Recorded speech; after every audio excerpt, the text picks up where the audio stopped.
This is not breaking news. This is not a scandal. This is not about one person. This is about a rule that quietly stopped working. For decades, you were told the world ran on agreements, on allies, on consent, on the idea that power needed permission. That assumption is now dangerous. Something fundamental shifted almost silently. Not in public votes, not in speeches you were meant to remember, but in how power now moves when no one is watching. What you're about to see is not chaos.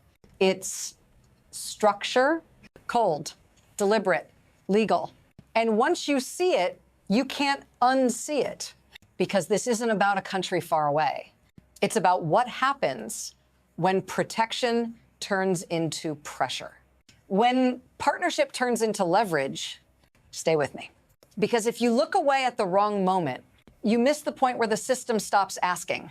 And in the next beat, we need to talk about who actually controls the system now. For a long time, you were told power lived in institutions, in treaties, in alliance, in rules that applied evenly, at least in theory.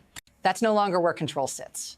Control now lives in documents you never read, in strategies written to sound boring, in language designed to feel technical, inevitable, administrative. This is where the system moved. Not through tanks first, not through votes, but through redefinition. What used to be a partnership is quietly recast as a dependency. What used to be shared security becomes conditional security. Access replaces consent. The system no longer asks, do you agree? It asks, can you stop us? And that shift matters more than any speech. Because once power stops needing permission, alliances become optional, laws become flexible, and neighbors become assets. This isn't about personalities. Personalities are interchangeable. What matters is that the system now rewards dominance over stability, speed over legitimacy, control over cooperation. And once that logic takes hold, it doesn't stay contained, because the next question becomes unavoidable. What happens to countries that live inside someone else's declared sphere? That's where the danger begins. Here's the part that's easy to miss. Nothing changed all at once. There was no announcement that the old rules were ending, no ceremony, no vote. Instead, the shift happened the most dangerous way possible, gradually. Before, power justified itself. Now, it asserts itself. Before, enforcement came after debate. Now, debate comes after enforcement, if it comes at all. What used to be unthinkable became hypothetical, then practical, then routine. The language softened. Its security interests, strategic access, stability. Words that sound neutral, words that hide movement.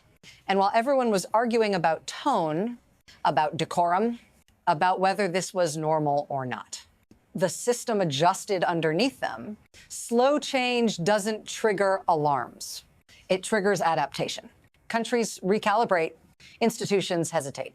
Allies wait, and waiting is how the shift completes itself. Because by the time you notice the rules are gone, you're already living without them. And that's when the first real shock hits. Not as a cause, as a symptom, then it happened. Not as a warning, as an action. In a single night, force crossed a line that had been treated as theoretical, not debated, not negotiated. Executed, a head of state was removed from power and transported across borders, not by international mandate, not by collective decision, but by unilateral will. No emergency summit stopped it. No institution reversed it. No rule activated fast enough to matter. By morning, it was already being described as precedent, not outrage, not crisis, precedent. And that's the detail that should unsettle you, because the shock wasn't the operation itself. The shock was how quickly the system absorbed it. Markets opened, governments issued statements, language was chosen carefully. The machine kept running, which tells you something crucial. If this were truly unthinkable, the system would have rejected it. Instead, it adjusted. And once adjustment replaces resistance, The question is no longer whether it can happen again. It's where and who is next to discover that protection has quietly turned into permission. Here's how the system actually works now. Force is only the final step. The real work happens earlier. It starts with classification. What counts as strategic? What counts as vital? What suddenly becomes non-negotiable? Once something is labeled essential, ownership becomes conditional, permission becomes a formality, security is no longer shared. It's allocated. Those who control access decide the terms. Who gets protection, who gets pressure, who absorbs the cost when stability is disrupted. And the benefits flow in one direction. Control of resources, control of routes, control of supply chains that decide who grows and who stalls. The damage, meanwhile, spreads outward. Uncertainty for neighbors, risk for allies, choices narrowed to compliance or exposure. This is not chaos. It's efficiency, a system optimized to move fast, extract value, and externalize consequences. And once this mechanism is in place, it doesn't need to announce itself. It just keeps operating until someone realizes they're no longer protected by the system. They're inside it. And that realization is coming faster than most people expect. Once the mechanism is tested, it doesn't pause. It accelerates. Statements get sharper. Lines get blurrier. Hypotheticals become options. What was framed as exceptional is suddenly discussed as reasonable. Targets multiply. Language hardens. Silence fills the gaps where resistance should be. You start hearing phrases like sound policy, necessary action, strategic clarity. They move faster than institutions can respond, faster than alliances can coordinate, faster than norms can reassert themselves. And every step forward creates a new normal. Not because anyone voted for it, but because nothing stopped it. That's the danger of speed. It compresses decision-making. It punishes hesitation. It rewards whoever moves first. By the time consequences appear, the logic is already locked in. And now the system isn't just acting outward. It's forcing those closest to it to make decisions they were never meant to make. Decisions that feel temporary, but aren't, because the next phase doesn't hit governments first. It hits people. Here's where this stops being abstract. Because when systems shift, they don't announce themselves to citizens. They show up as constraints in prices that don't quite make sense anymore, in supply chains that suddenly feel fragile, in decisions made for your security without your input. You don't feel dominance as power. You feel it as narrowing space, fewer options, fewer guarantees, more things that used to be stable becoming conditional, jobs tied to markets you don't control, resources governed by priorities you didn't set, security decisions made elsewhere, but absorbed at home. And you're told this is temporary, that it's precaution, that it's the cost of stability. But notice the pattern. The burden never sits at the center. It radiates outward. If you live close enough to power, you don't get protection. You get exposure. So pay attention to how quickly this feels familiar. Because once adaptation becomes routine, reversal becomes unthinkable. If this matters to you, stay with me. Because what happens next doesn't stop at borders. Here's what happens when this logic goes global. Other countries notice, not the speeches. The behavior, they watch how quickly rules bend, how quietly boundaries shift, how easily precedent travels. Because once dominance replaces consent in one region, it doesn't stay contained. Trade routes recalibrate. Defense planning hedges. Diplomacy becomes insurance, not trust. Alliances stop assuming permanence. They start planning for absence. You see coordination without a center. Security without a single guarantor.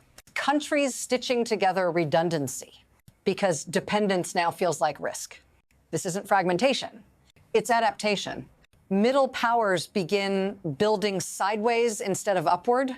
Regional blocks thicken, supply chains reroute, and the system becomes less legible, more brittle, more reactive.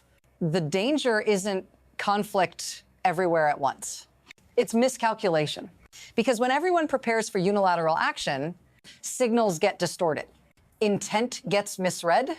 Restraint looks like weakness. And uncertainty becomes the dominant force, which brings us to the future. Not one future. 3. From here, there are 3 paths. Not predictions, pressures.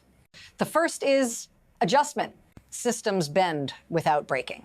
Countries accept reduced autonomy in exchange for predictability. Rules survive, but thinner. Consent becomes symbolic, but stability holds for now. The second path is erosion. Each exception weakens the next rule. Alliances hollow out quietly. Trust decays faster than it can be repaired. Power keeps moving, but legitimacy can't keep up. Nothing collapses. Everything degrades. Then there's rupture, a misread signal, a forced move, a line crossed too quickly. Not because someone wanted chaos, but because the system trained itself to move without asking. These paths aren't exclusive. They overlap. They feed each other. Adjustment can slide into erosion. Erosion can stumble into rupture. And the most dangerous part? You don't get to choose the moment it becomes irreversible. That decision is usually made earlier, quietly, in the name of efficiency, which is why the ending of this story doesn't feel like an ending at all. Here's the part that should make you uneasy. Nothing in this system fails all at once. It works, right up until it doesn't. What looks like strength is often just momentum. What looks like control can be dependency in disguise. When power stops asking, it also stops listening. And when that happens, mistakes don't get corrected early. They compound. The world you're watching take shape now is quieter than collapse, more procedural, more efficient. That's why it's harder to see. This isn't about choosing sides. It's about recognizing structure. Because once spheres replace partnerships, once dominance replaces consent, the question isn't who wins. It's who gets squeezed out when the system needs room to move. If you want to understand what comes next, you have to keep watching the edges. The middle powers, the quiet adjustments that don't make headlines. That's where the future forms first. Stay with me, because this story doesn't end here. It just moves to the next pressure point. And if you stop paying attention, you won't notice it until it's already decided.